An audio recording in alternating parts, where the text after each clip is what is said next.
Okay, everybody. We went all the way into the month of February. Okay, we made it all the way to February. Um, I didn't Mhm. look out for it. I wasn't even trying to. I tried to have a nice year. So far, so good. Um, but here is your first candidate for the worst person of the year 2024. know my daughter loves you and she's your best friend. I don't care. Starve to death. Am I the butthole for not letting my brother and his wife come to my wedding? I'm a 19-year-old woman and I'm autistic, and no one else in my family is autistic. One of my brothers, Marcus, who's 29, got married to Lilith, who's 28, 6 years ago. They live far away from me, so I didn't know her that well until they moved back here a bit over a year ago. At first, I was really happy to have my brother around more, but the happiness didn't last long. It started with Lilith referring to me as it. Yo, what? I told her she can call me she or they, but it makes me uncomfortable and she apologized. Then she did it another time, and when I corrected her, she said that it was just a joke. I told her that it wasn't funny and to not do it. A while after that, I was having a hard time, and I needed to leave our bowling session early, and I heard Lilith say to Marcus as I was leaving, "Don't feel bad. It's not your fault that it's restarted." All right, guys, I'm going to say that again because this is a weird sentence, just so you understand what she said. Don't feel bad. It isn't your fault. It's restarted.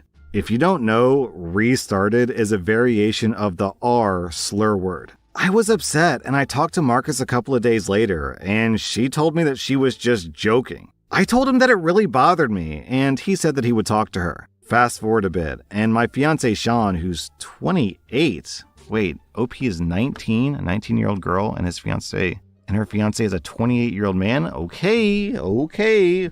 Fast forward a bit, and my 28-year-old fiance Sean shows me about a conversation he had with Lilith over text. She basically insinuated that he has a kink for R-worded girls and that he did a good job finding such a pretty one who can't think but must be nice in other ways. Wow!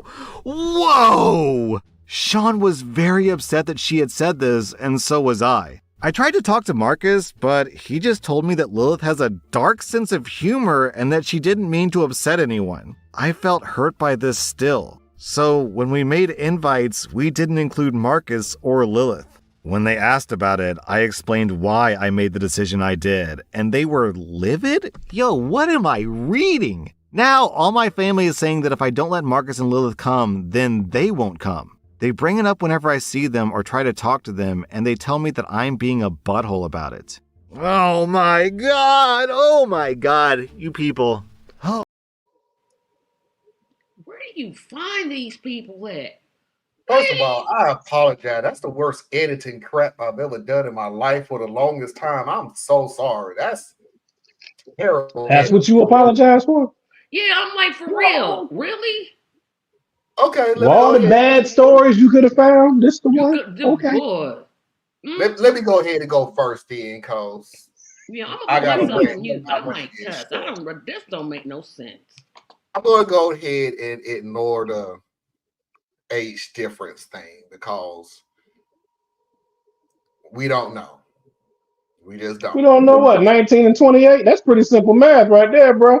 I'm not getting into that. I don't want to get into that. But what I want to get into is this is the second story that we done heard this. It's a joke. It's a joke.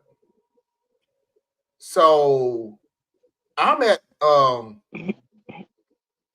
I'm at the Tracy level where Tracy wants to say something, but she can't because she just came from church. I came from church, so I can say what the hell I want to. It's the second hour, so I can cuss too. So the next time she even remotely says it to you, that you were it, then calls and says it's a joke, you can calmly look her in the face and just go, "Oh, I truly understand." And then you talk to your brother, and you tell him it's insulting that she uses the word it. Now you have to make sure that the wife is around when you say this, okay? And he'll say, "It's not that big of a deal. It's a joke. You tell them, oh, I understand. It's not your fault that you married a pompous bitch. When he gets upset, you look him dead in the face and go, it's a joke. You see how this works? Do you see how that sentence that she had to say in the bowling alley, she literally had to go out of her way to use the word it? Trick, it is not a person. That's what you just told her, that she's not a person. Then you go behind her back to demoralize you to her boyfriend, to her fiance. You are fucking scum. It is real simple. And I know you're 19. We have a slew of people over here who have been through some things and have done that. But you're going to get to this point where you're just going to look at your brother, his wife, and your family at some point. And when they go, you're out of line, this is a bad thing, you can literally look them in the face with a clear heart and a clear conscience and go, fuck you, brother, fuck you, wife, fuck you, family. And will not have a problem with none of it. You will not disrespect me for your entertainment. Because that's all this is. Now, we can go into it's a bullying thing and everything. Bullying is entertainment for people. That's what bullying is to entertain them. It's to give them jollies or to make them superior. Whichever route you're going to do, whichever way you want to do it, fine and dandy. I'm not going to be the bottom of your entertainment. Now, if you want to go toe-to-toe, let's go. But I am not going to be that person. And if your decision is you don't want to be bothered with me because I won't let you degrade me, then you can miss me. It is no problem. I'd rather have you out of my life than in it. It's that simple. You serve no value to me being in my life if degrading is making you feel superior.